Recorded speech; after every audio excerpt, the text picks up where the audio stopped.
Bienvenue to Supporting Best Practices in Student Confidence, Proficiency, and Achievement in French as a Second Language.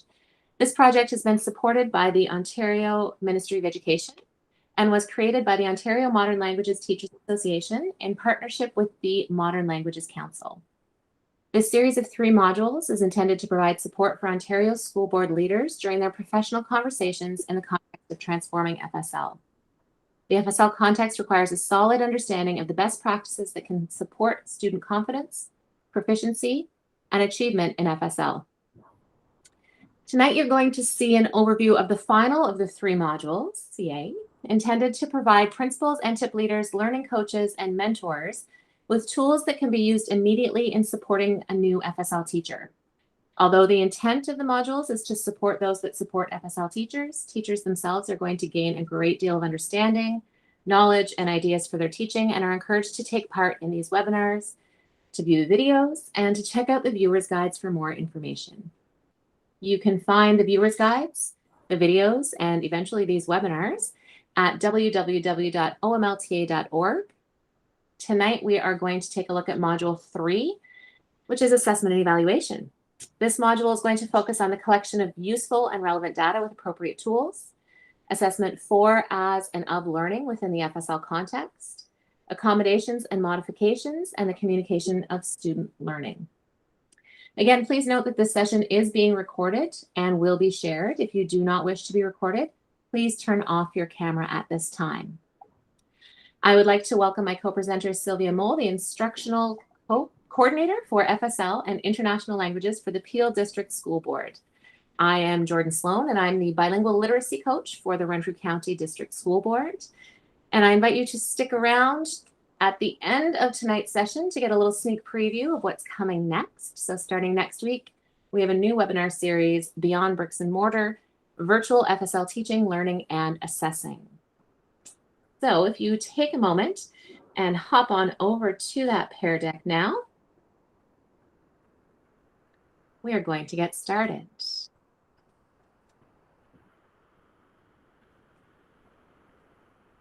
So welcome to Module 3, Assessment and Evaluation.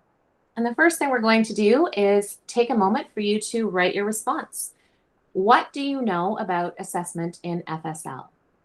So if you're already in that Pear Deck, go ahead, let us know. What do you know about assessment in FSL?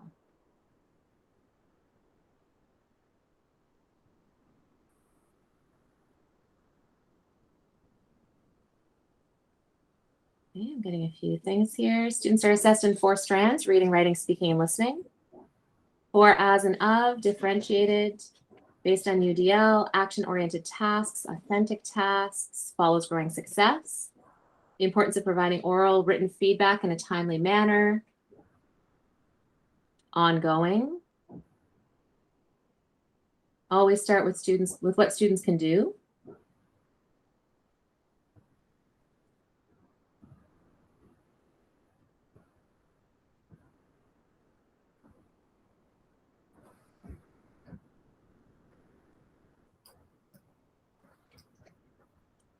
all right, great answers. So the purpose of assessment, and this is straight from Growing Success. Oh, how do you get to, let me just Sylvia, could you copy and paste the link to the Pear Deck in the chat? If people join late, they can't see the chat. Oh, so if you just copy the exact link and post it again, that'd be great. Okay, I don't know if I have. Of assessment is to improve student learning.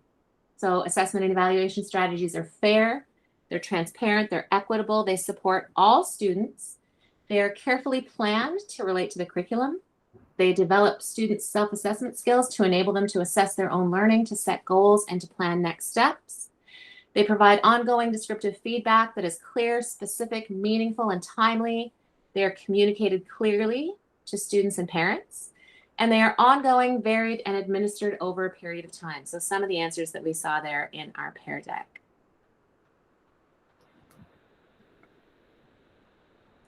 So a little bit about evidence of student learning. We're going to talk right off the bat about what we are looking for. So evidence of student learning is a demonstration of what our students know, can do, and can express. So we're going to determine, it allows us to determine if a student has achieved their learning goals using the success criteria that we've established together. And we're going to learn a little more about that in a bit. It allows us to exercise professional judgment about a student's learning, to adapt teaching and learning strategies to the needs of our students, and to give descriptive feedback, which we're also going to delve into a little bit. So before we really dig in here, I've got two examples of student writing, and they are very primary. So I apologize to the high school teachers here, but these are some of my students. Which of these examples do you think is going to give you the most information about your students' writing abilities in a grade 1 or grade 2 classroom? So there's a little red dot on the bottom. You can drag over your dot right on there.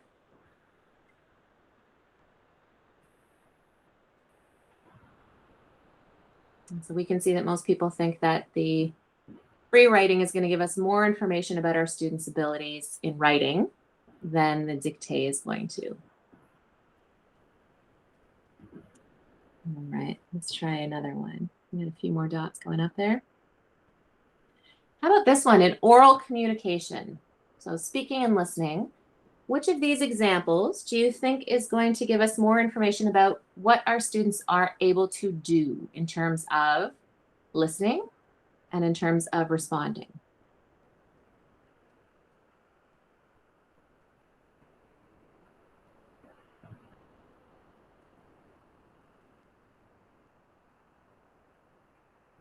Okay. Let's try one more. In terms of reading comprehension. Oh, there we go. Which one of these do you think is going to show us more about what our students are able to comprehend when they read? A list of sight words or being able to draw what is in a short paragraph?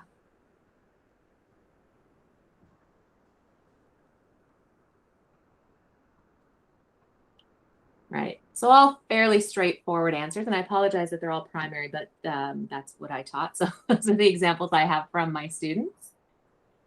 But what we're looking for when we're collecting that evidence of student learning is that it's coming from the three areas of the triangulation. So we're looking at conversations, we're looking at observations, and we're looking at student products in determining our assessment of our students.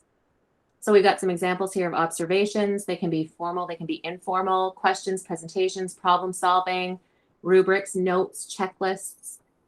Some of the conversations we could be having, conferences, notes, journals, so they don't all have to be oral conversations, blogs and vlogs, online forums, some focused conversations, some self-reflection. Our student products then can be demonstrations, they can be projects, they can be portfolios, essays, interviews, videos, performances, etc. So just making sure that we're taking all of those aspects into account when we are assessing our students' abilities.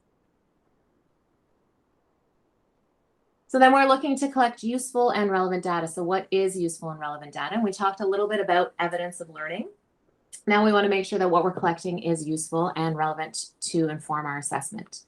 So useful and relevant data is a range of information and artifacts from meaningful tasks that depict our students' abilities in French in order to determine a statement or symbol about how they are learning. So they're collected from multiple sources. We're involving feedback and metacognition. They are aligned with curriculum.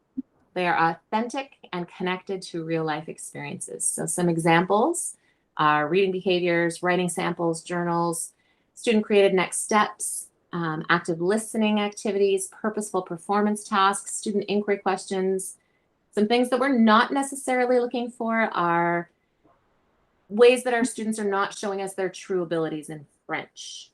So things that are more like multiple choice, fill in the blanks, memorized speeches, traditional dictées. Although in some cases those could be used, but they'd have to be very carefully planned for a very specific purpose.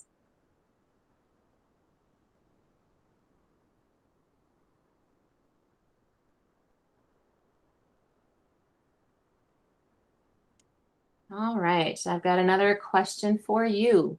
So now that we've looked a little bit about what we're looking to collect, useful and relevant data, we're looking at evidence from multiple sources, we're looking at triangulating our data.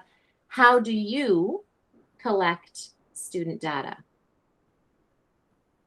So go ahead and write in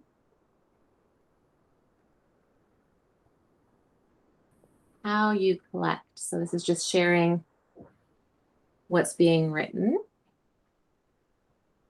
Lots and lots of observation, meaningful notes. Yep. Back to the question here.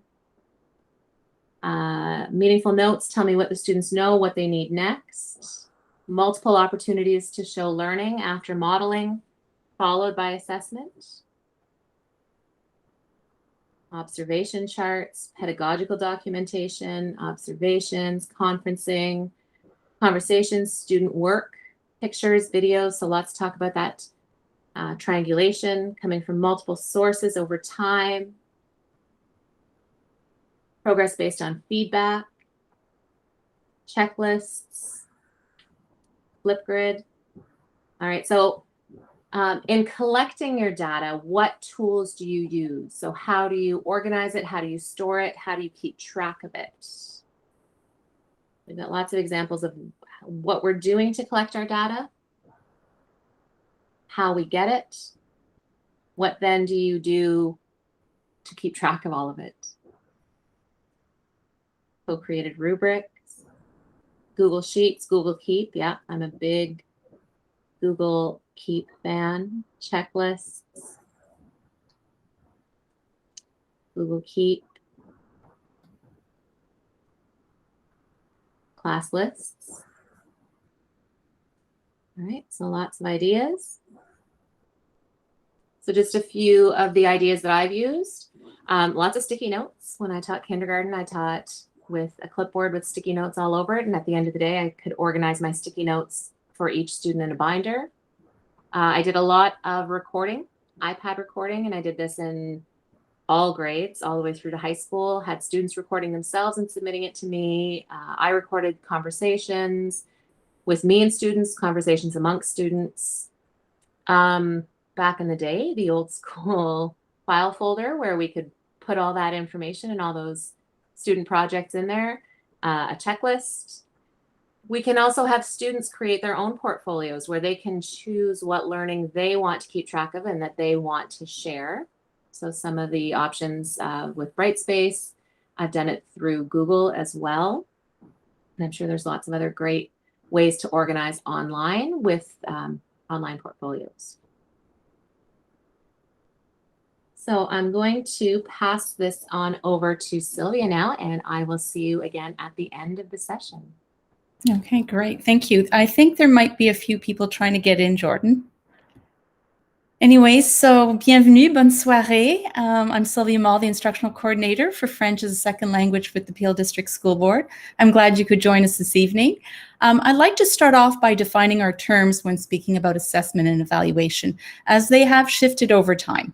Terms such as diagnostic, formative, and summative, which are used to identify the nature of assessment, have recently been supplemented with the phrases assessment for learning, assessment as learning, and assessment of learning. As Harlan explains in Growing Success, using the terms formative assessment and summative assessment can give the impression that these are different kinds of assessment, that they are linked to different methods of gathering evidence. This is not the case. What matters is how the information is used. It is for this reason that the terms assessment for learning and assessment of learning are sometimes preferred.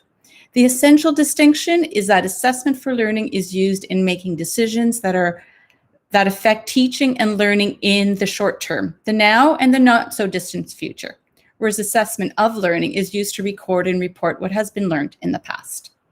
In short, the nature of assessment is determined by what the information is to be used for. And it's interesting to note that the teacher's planning is part of assessment for learning. The educator plans with the end in mind and answers the questions, where are the learners in their learning, where do they need to go, and how best to get them there.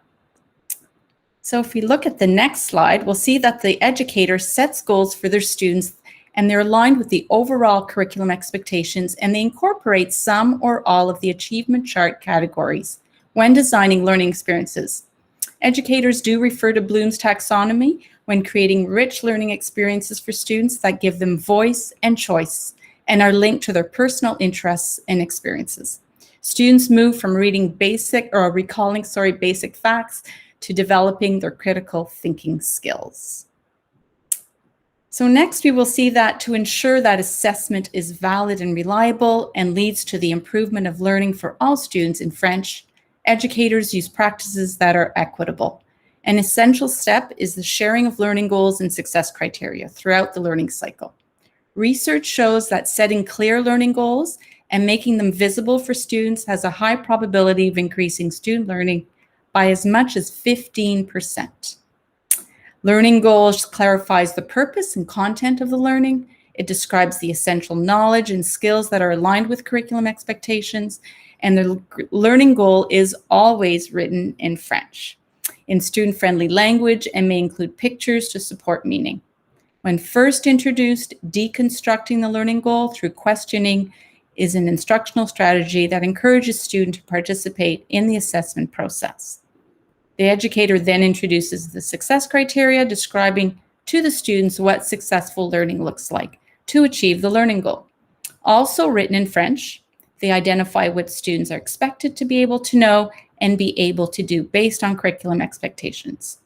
Educators create success criteria intentionally, balancing the achievement chart categories.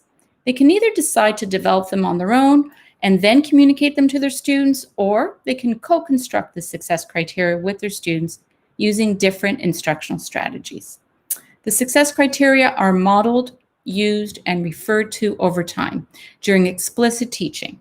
It is important to note that students may be invited to edit the success criteria as they apply them to their learning.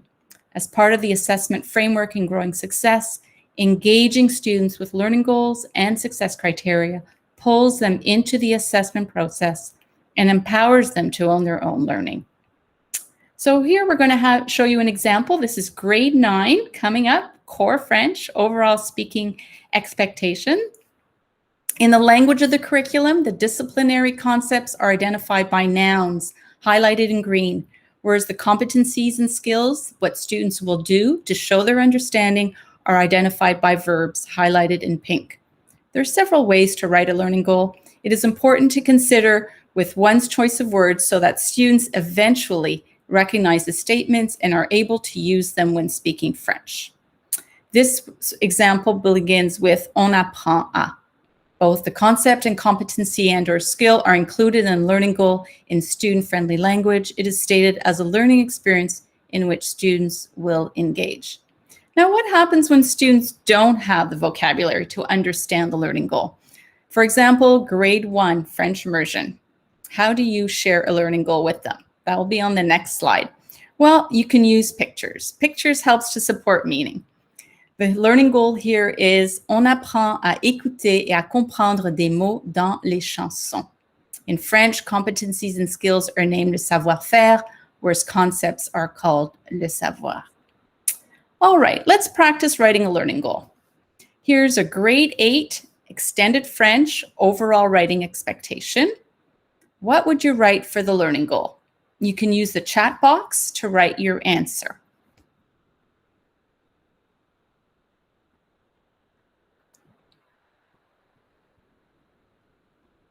I don't know if you can see the chat box. Jordan, can you, although we already have the answer there, but.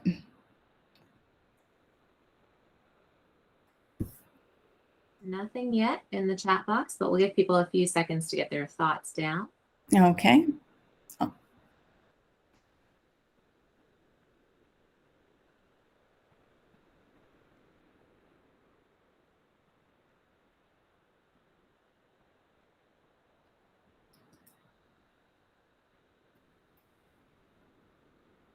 It's good to remember to include the two, the concept, competencies, and skills, and use language that your students would know.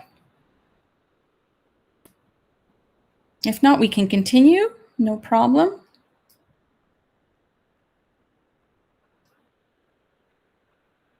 Okay, so next the educator chooses no more than 2 or 3 specific expectations from the FSL curriculum to identify the criteria aligned with a learning goal. In our grade 8 extended French example, the 2 specific expectations can lead to a number of select, prioritized success criteria. in which the educators can use to assess student learning. You can refer to the curriculum or the CFR, the Common European Framework of Reference for Languages. The CFR is an international standard for describing language ability on a 6-point scale from A1 for beginners up to C2 for those who have mastered a language. The philosophy of the A1, B2 levels are embedded within the FSL curriculum.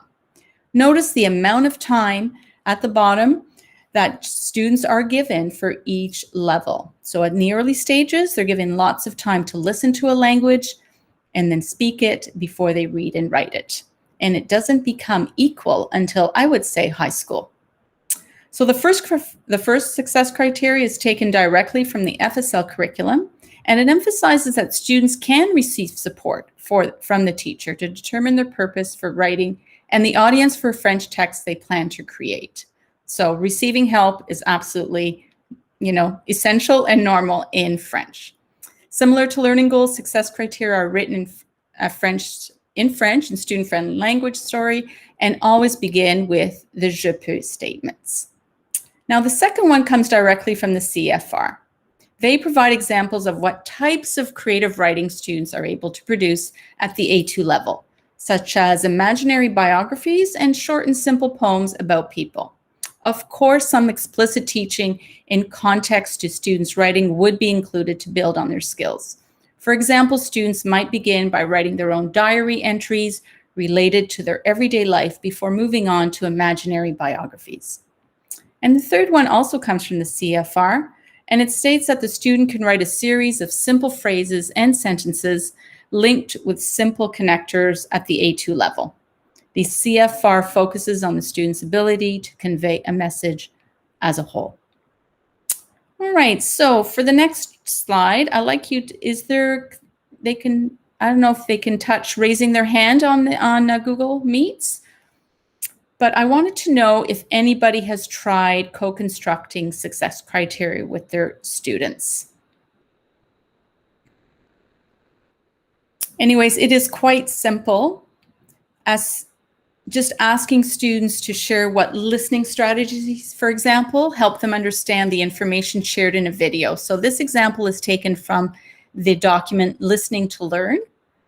And they say by just brainstorming their strategies, you can use their ideas and transform them and translate them into success criteria. So we have an example from Idelo. It is from Là où je dors. Let's see if the video works. We're just going to listen to a few seconds, yeah, not too long, and decide what type of listening strategies would students suggest they use when listening to videos.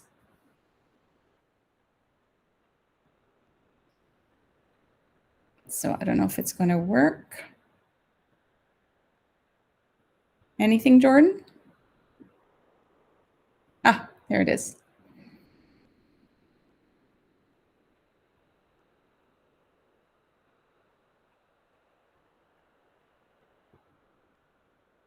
Hey, salut! T'es-tu déjà demandé à quoi pouvaient bien ressembler les autres chambres que la tienne? Don't worry about her. She's a little quick. Venir avec moi à leur découverte. Slow down. She just introduced. Ouais, ici. Aujourd'hui, nous allons visiter la chambre de Tara. Tara est originaire de la réserve autochtone de Pitogan, près de la ville d'Amos, en Abitibi. Vous allez voir qu'il y a de quoi s'amuser dans son village.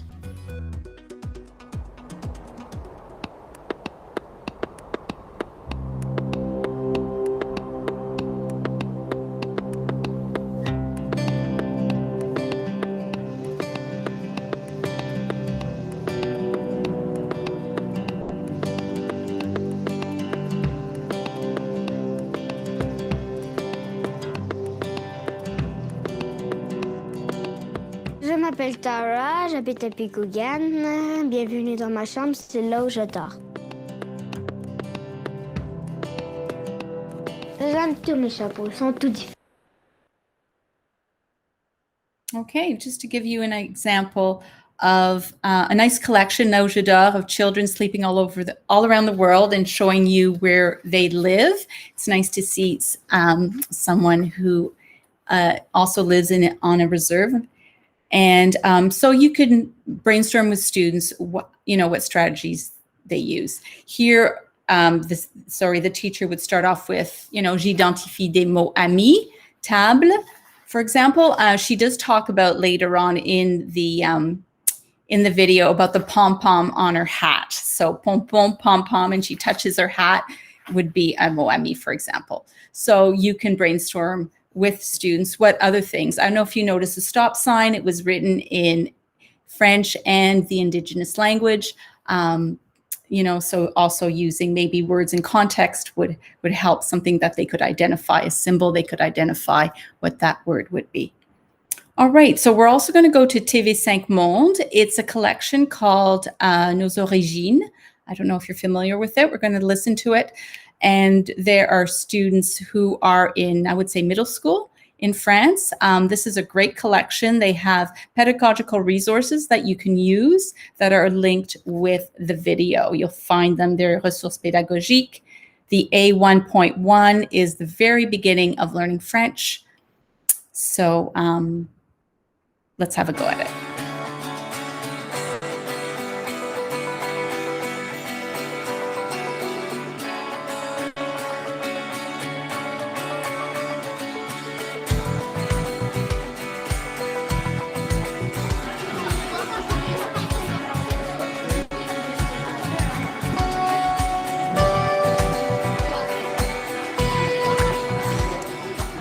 Bien, aujourd'hui, on parle de vos origines. Qui a apporté des objets? Samy. Ça, c'est une théière algérienne et je l'ai ramenée parce que je suis algérien.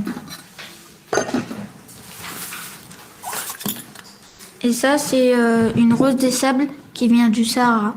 Moi, c'est Rosie. Et moi, c'est Hélène. On est des jumelles et nous sommes anglaises. Et voici ma petite sœur qui s'appelle Charlotte. Elle a 7 ans. Et mon petit chien, Molly. Je suis australienne-française et ma mère, elle est australienne. Donc voici le drapeau australien.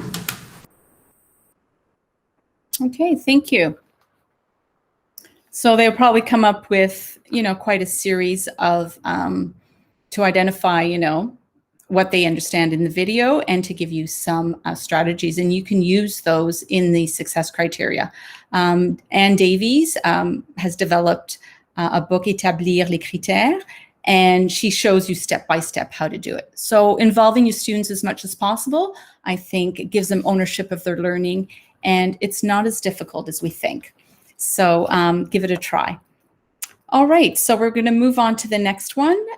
So now that you've given learning goals and co-constructed the success criteria with your students, I think I skipped one. Okay, so sorry, I'm going to go back. So this is an overview that I've taken from the Guide of Reflective Practice, and I really like it because it gives you practical tips and summarizes succinctly what learning goals and success criteria are.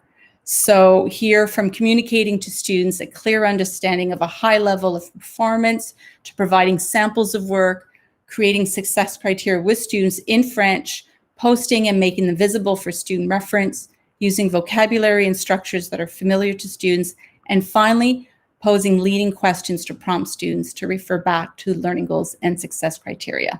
In my experience, when I developed success criteria with students, it was a wonderful time to develop sentence structures and vocabulary with students in a very informal way. And it was nice to see them using it when we were talking about their work. So from a language angle, it is a wonderful tool to develop their language skills. All right, so off we go. So now that you've given them learning goals and co-constructed success criteria with your students, you have taught some specific skills to them and students get to work. In the past, we would answer a few questions and might assist some students, but our feedback was quite minimal. Actually, it was given when we gave them their marks. And usually they would look at their mark and they would hardly look at all those wonderful feedback that we would take hours and hours to write. So before we look into how now we give feedback to students, let's take a step back and see how feedback has affected your learning. So I'd like you to think of a learning situation where your progress depended on receiving good feedback. It could be learning how to swim or learning how to do any sport, for example, maybe learning how to drive, maybe learning how to teach even. Did you receive the feedback you needed? And what made the feedback you received or would have liked to receive good feedback? So I'd like you to use the chat box, and maybe you can write down what made the feedback you received good feedback. What was it? Don't tell me what the feedback was. Just tell me, something about what made it good feedback. So I see accurate, timely, specific, related to the task, constructive rather than negative, nice, honest, I like that one, very good. Okay, that's great. It helped them improve their work, or maybe, yes, absolutely. So a few more related to success criteria, yes, concise, providing room for improvement. All right, thank you. So as we move on, research has shown that, has indicated that a climate of trust where students feel that they can make mistakes without being judged and evaluated is the basis for students applying any feedback to their learning. Therefore, marks are not given to students at this time. Research has shown that as soon as students receive their mark, whether good or bad, they hardly look at the feedback given and they rarely apply it. Instead, educators provide students with feedback detailing how they are progressing towards the established learning goal. The most powerful feedback is descriptive, since it is focused, precise, and designed specifically to improve student learning. It should be accessible and framed in the French language that students can understand and find meaningful in their work. Descriptive feedback leads students to reflect on their progress and the strategies they can use for improvement during the instructional cycle. Afterwards, more importantly, I find as well, students need ample time to apply any specific feedback before evaluation takes place. All right, so not all feedback, though, is weighted equally. Here are different types of feedback that have different levels of focus and effectiveness. Hattie and Timberly identify 4 levels of feedback and state that the level at which feedback is directed influences its effectiveness. So looking at these 4 levels of focus, consider which ones are effective and why. So we have feedback about the task or product, feedback about the processing of the task, feedback about the self-regulation, and feedback about the self as person. So you can use the chat box. Once again, identify the level of focus with the number beside it, and then just let's decide which ones you find are to be the most effective. You can put them in the feedback, just the number. Which level of focus is the most effective feedback, in your opinion? If you want to say why, you can.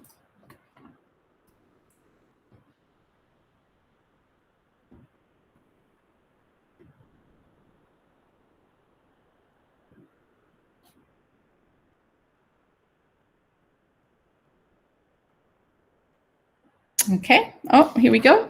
Somebody just joined. So looking at the feedback, just put 2 and 3, okay, are longer lasting, okay, are most effective, 1 and 2, interesting. 2, I think that feedback on commenting on strategies is good because, sorry, went away. Okay, which one, thank you for those who answered, which one is the least effective feedback? If you want to say why, you can. Which of the 4 feedbacks is or are the least effective, in your opinion?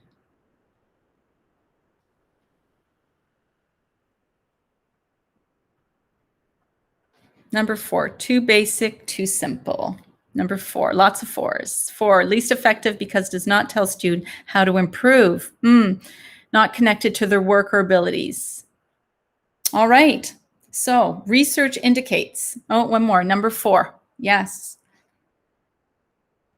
So research indicates that feedback about the task, the processing of the task, and self-regulation, the first 3 can all have powerful positive impacts on learning. Feedback about the self as a person is least effective.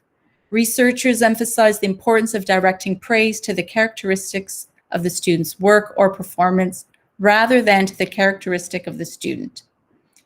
Interesting. Praise can have a negative effect on learning because it directs students' attention away from the learning and onto what the teacher thinks of them.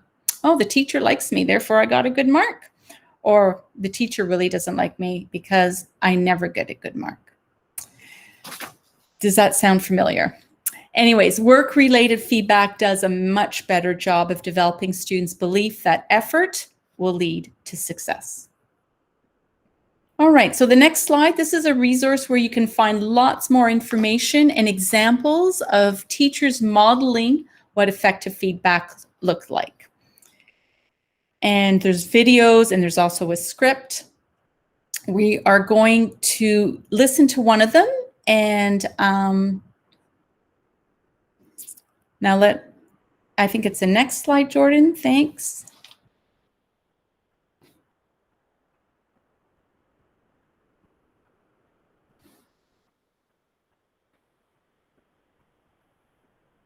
And we're going to decide.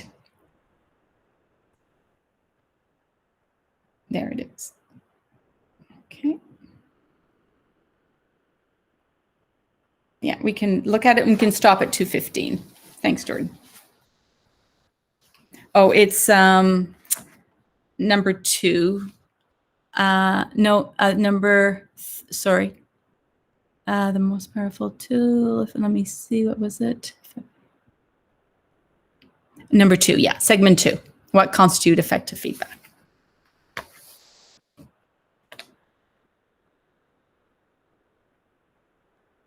Feedback is information students and teachers share during learning so that students can close the gap between their current level of performance and the learning goals.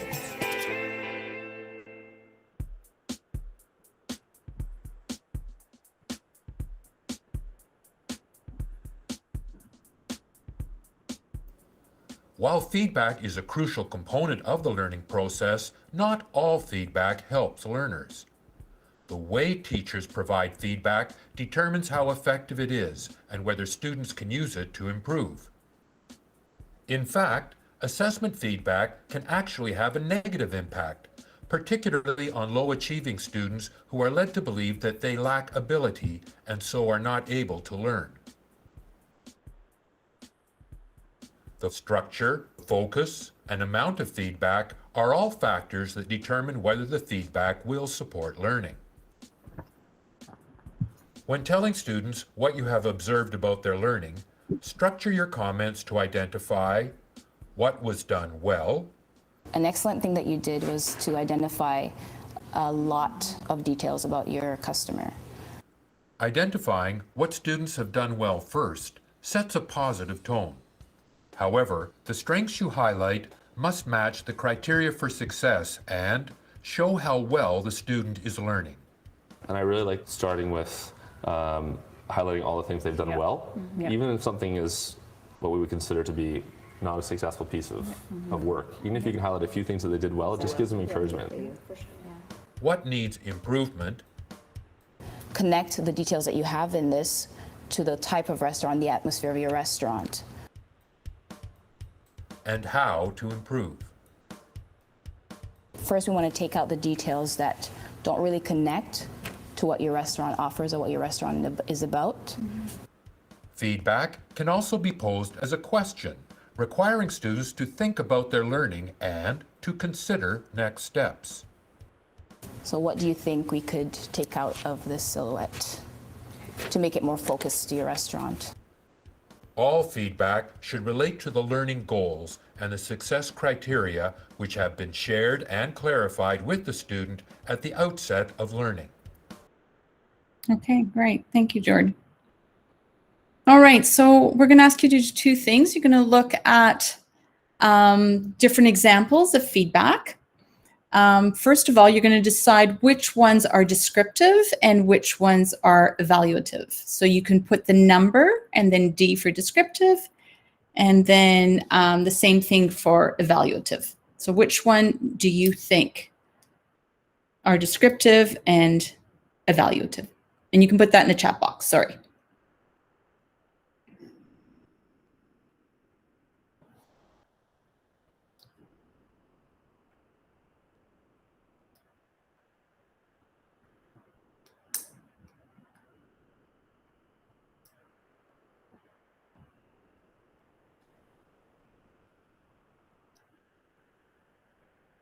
Nine, descriptive.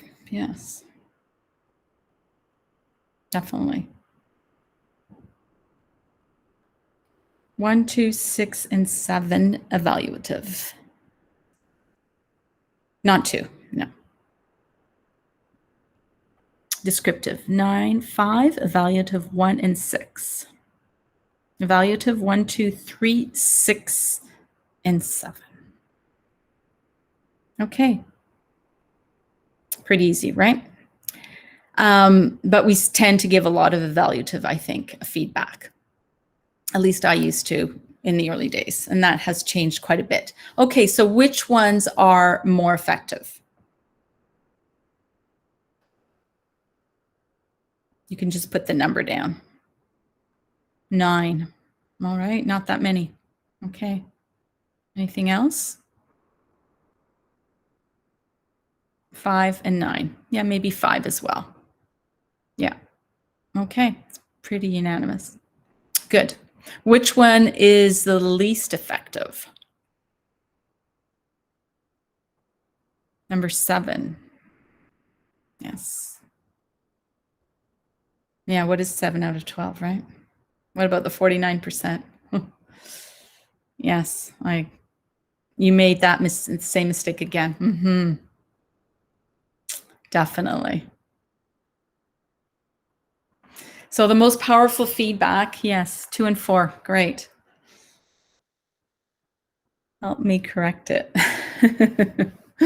So the most powerful feedback is, as you can see, descriptive, since it is focused, precise, and designed specifically to improve student learning. Descriptive feedback leads students to reflect on their progress and the strategies they can use to improve during the instructional cycle. Descriptive feedback is presented in a positive, constructive statement. And people will argue that's where the learning takes place, is when you give them that feedback. All right, so let's practice your feedback skills for the next one. As we saw in the video, when an educator gives descriptive feedback to students, specific steps are generally followed. What has the student done well? What does the student need to improve on? And what steps will they take to improve? Here is a writing task given to an elementary student. Here are the instructions. I'm sure you can read, but I'll read them. Un ami francophone t'invite à sa fête d'anniversaire, tu lui offres une carte de souhait, tu écris des souhaits d'anniversaire, tu lui dis qu'il est un bon ami et qu'il est important pour toi. Tu le remercies de son invitation à cette fête. De 40 à 50 mots, durée 20 minutes. All right, I'll let you read the answer that he wrote, or his writing response, I should say. And then in the chat box, once you've deciphered what he wrote, the elementary teachers, I don't think will have any trouble. You can write, first of all, one thing he's done well or she's done well. You could write beside the number. One thing that student needs to improve. And the third one, what steps does the student need to take to improve? I'll give you a few minutes to think about that. You can write that in the chat box.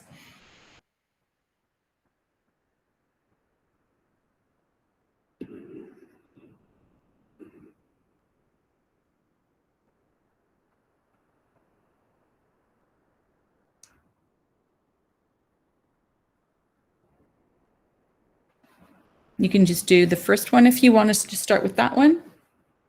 That's fine too.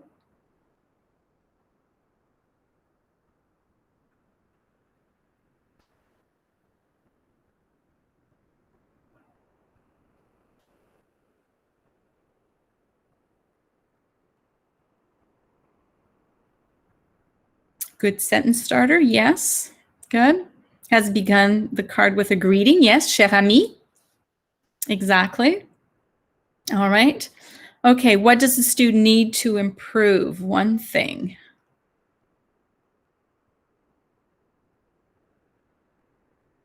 Run-on sentences. Okay. Decide where the periods are going to go.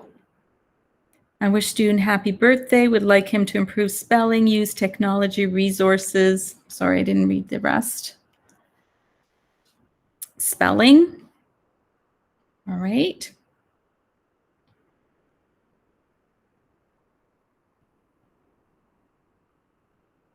Maybe it would depend on the success criteria as well, and the learning goal, what your learning goal would be for that student.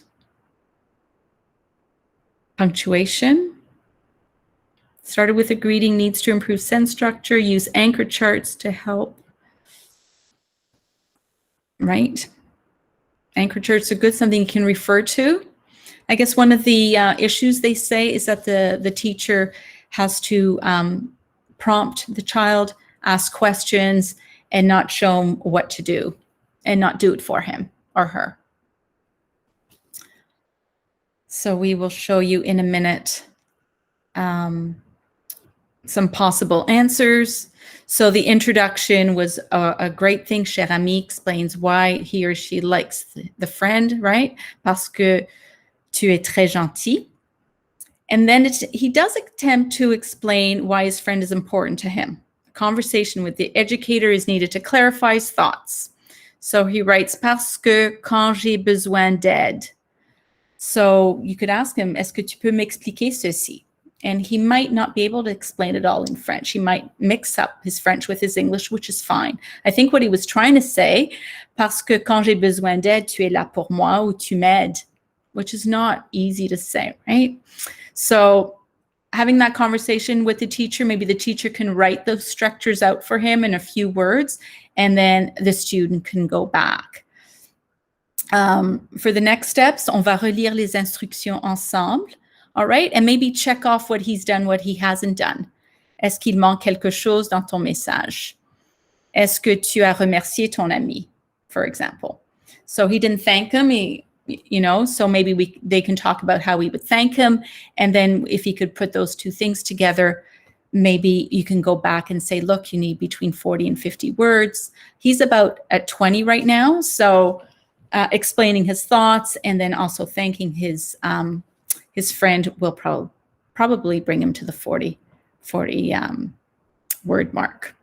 All right, so here we didn't really focus on spelling or punctuation as much. It was more developing his thoughts and his French. It all depends what your goal is for that student. Either one is good. All right, so here I took that example from Transforming FSL. They have written examples, and also now they have oral samples. And they are at every level. They're wonderful, and you can also use them with your students. The templates are there. So the next one is an example of a grade 9 task. I think you'd be interested in this one, our secondary people. The student is asked to present themselves and then interact at the movies, I guess pre-COVID times, by asking the attendant information about the movie and then buying something at the concession stand. So your assessment feedback, the strategy you're going to use is going to be 2 stars and a wish. So 2 things that you're going to hear that he is doing well, and maybe 1 thing that he can improve on. So you're going to hear him present himself, and then I think he's talking with his teacher, and he is at the so-called cinema. So let's hear what he has to say. Oh, you have to click on the picture. Yeah. Thanks, Jordan. Well, Armand, j'ai un étudiant à Tecumseh Vista Secondary School. J'ai un frère et il s'appelle Colton. Il aime hockey et volleyball. Il catalan. Mon favorite sport est soccer et j'ai joué soccer dans Michigan. Mon équipe est Vardar. J'habite Lakeshore Ontario. Mon couleur préférée est vert.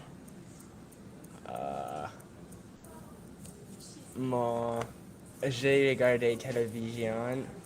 Moi, regardé Walking Dead. J'adore moi. Bonjour, madame. Bonjour, monsieur. Comment allez-vous? Oh, je vais très bien, merci. Et vous? Je vais très bien, merci. Alors, monsieur, comment puis-je vous aider? Je voudrais 2 crèmes glacées. Ok, 2 crèmes glacées. Alors, quelle saveur voulez-vous? Je voudrais chocolat.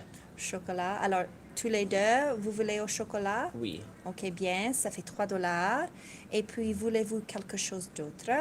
Je voudrais billet d'admission. Billet d'admission. Oui. Combien de billets voulez-vous? Je voudrais 2 pour mon ami. 2 pour votre ami. Alors, et vous désirez aller à quel film? Je veux regarder SpongeBob. Ok, bien. À quelle heure? 8 heures. À 8 heures. Ok, bien. Alors, 2 billets pour SpongeBob à 8 heures. Ça fait $20 en total. Alors, on est à $23 en total. Voulez-vous quelque chose d'autre, monsieur? Combien ça coûte un hot dog? Un hot dog, ça fait $3, monsieur. Oui, je voudrais 5 hot dogs. Alors, ça fait $15 avec les billets. C'est $35 avec les 2 crèmes glacées. C'est $28 en total. Comment allez-vous payer, monsieur? Je paye par carte de crédit. Avec carte de crédit. Pas de problème. Alors, et voici votre reçu, monsieur. Merci. Bonne journée. Et merci à vous. Au revoir. Au revoir. Okay. So how does this gentleman compare to some of your students in your class? Anyway, so 2 stars and a wish. So in the chat box, use the chat box, 2 things that he did well, and then 1 thing that he can improve on. So if you don't mind using the chat box to write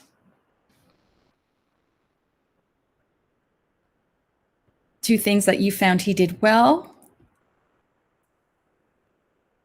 and 1 thing he can improve on. And while you're thinking, all of this is available on that site. They have l'objectif d'apprentissage for you. Les critères de réussite are done. They can guide you when you're co-constructing which ones you're looking for, and also that template with the pictures to help guide the student. You might give him 10 minutes to prepare. And here we go. Il répondait bien, il utiliserait bien un répertoire de mots et d'expressions. Sorry, I can't se présenter. Il peut commander, varier les mots. Yes. He had a good range of vocabulary.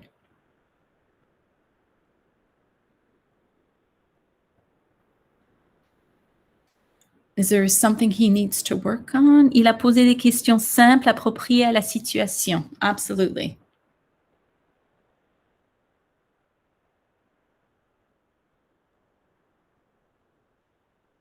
He does carry on conversation well and he responds promptly. He can work on, I know it just flashes so quickly,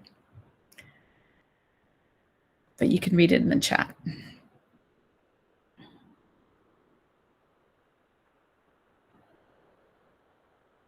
Yes, what can he work on? Let's have 1 wish for him. What would that 1 wish be?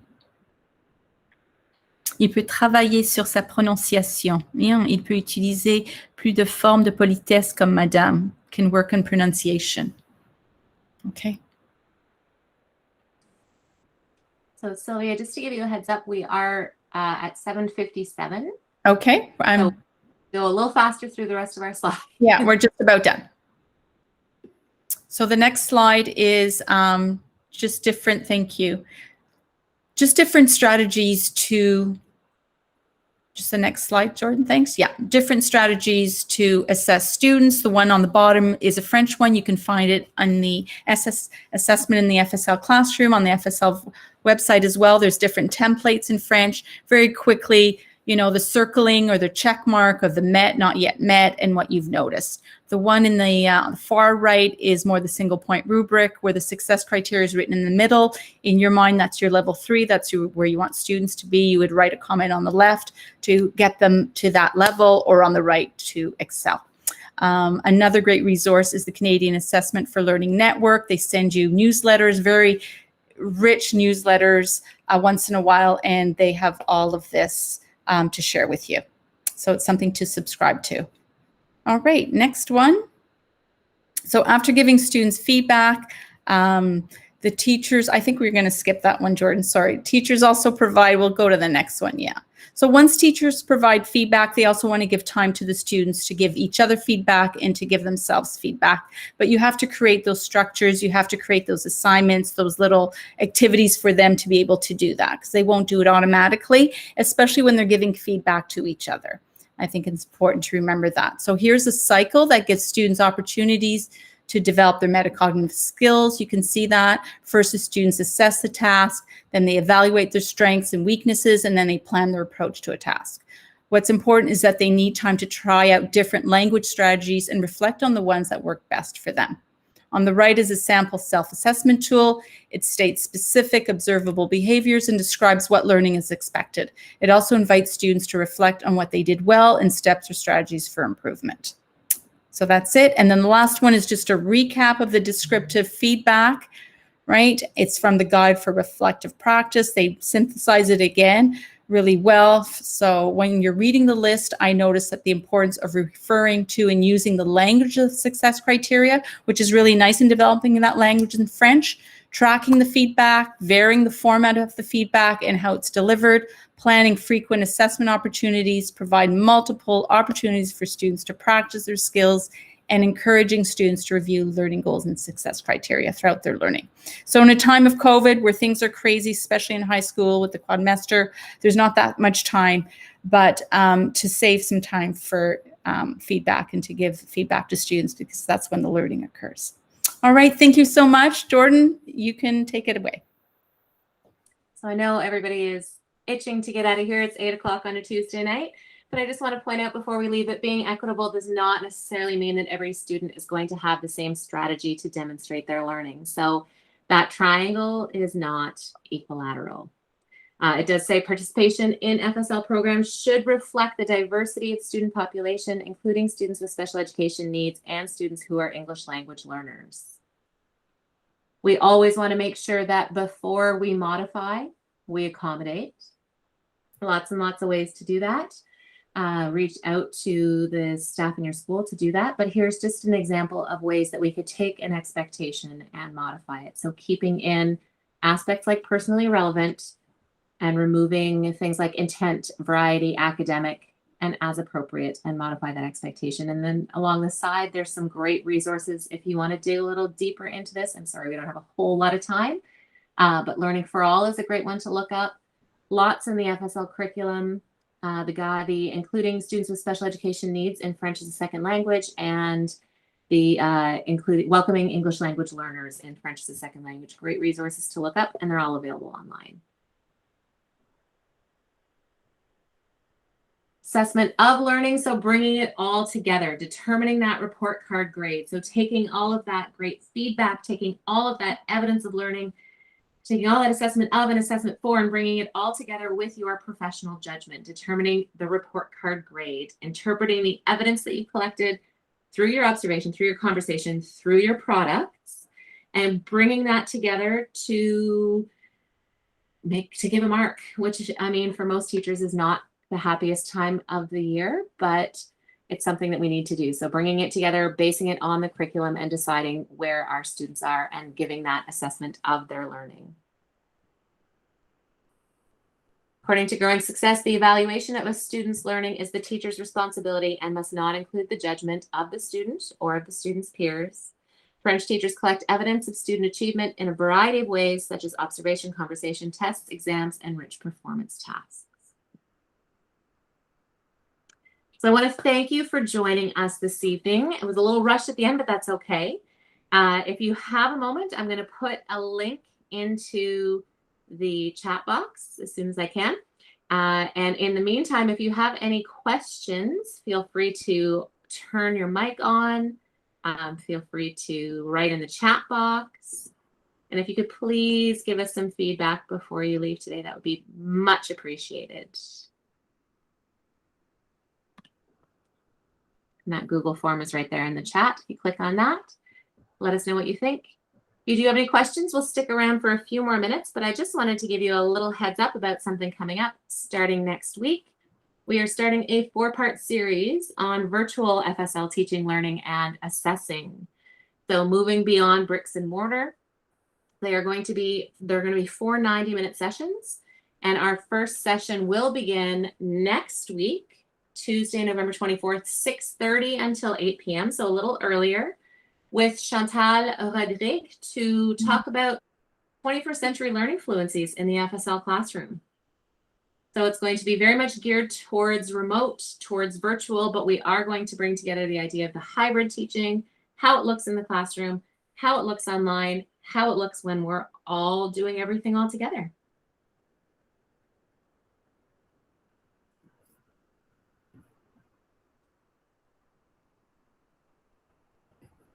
All right, we have a question. In-person learning and my students need to social distance. How do I do collaborative activities with them?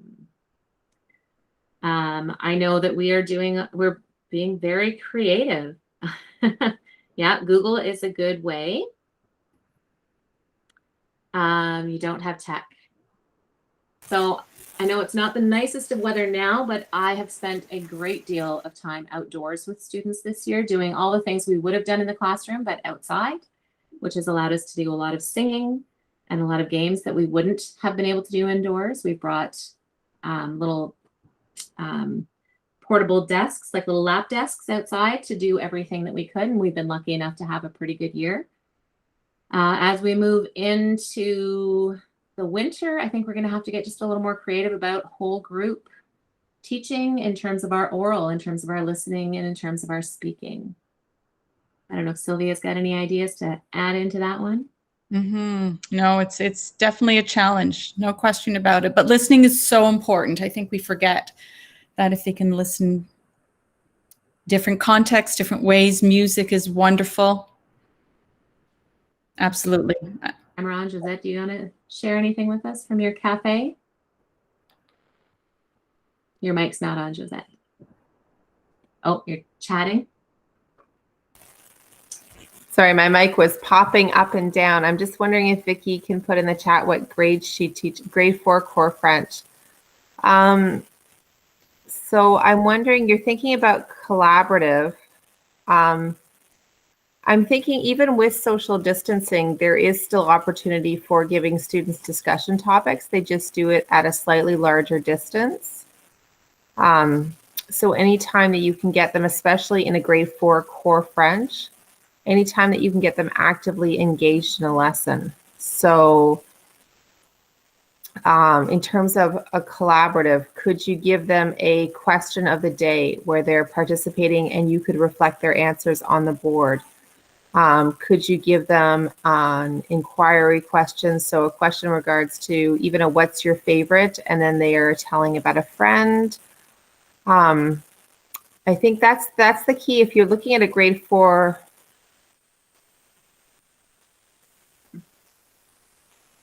yeah, it's definitely a challenge when you're looking at combined grades and you're looking at different expectations. But I think what we need to go back to with the core French especially, and this is what I think Sylvia and Jordan did a good job of highlighting tonight, there's a lot of importance to the idea of that observation and conversation.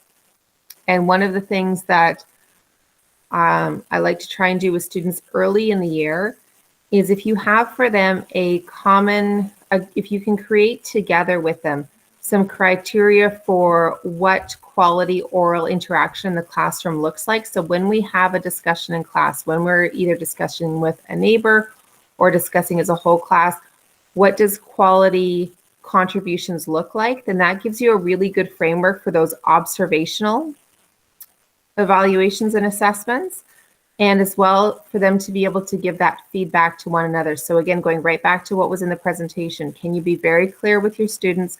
What are the criteria we're looking for in interactions?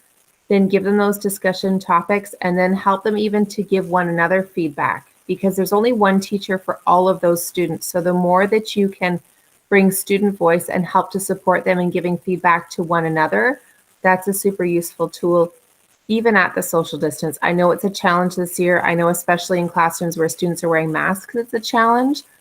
But again, to try and get them talking, try and get them engaging.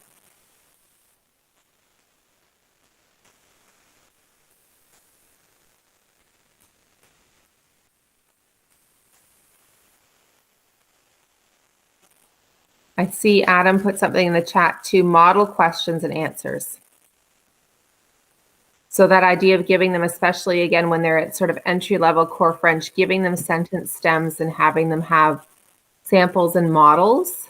Something that, and I'm trying to think of who it was that presented, but the idea, I think it was René Bourgoin, who talks about when you give an open question such as, what was your weekend like?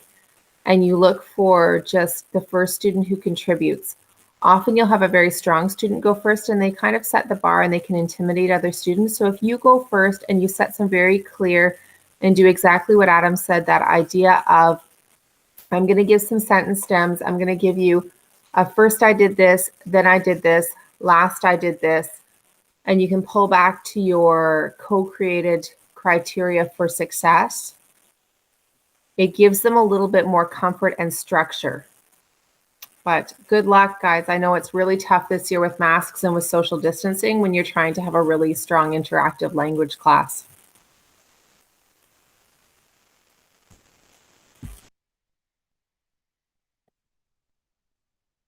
All right, well, if that's it, we are going to sign off for this evening. Thank you for joining us for this three-part series.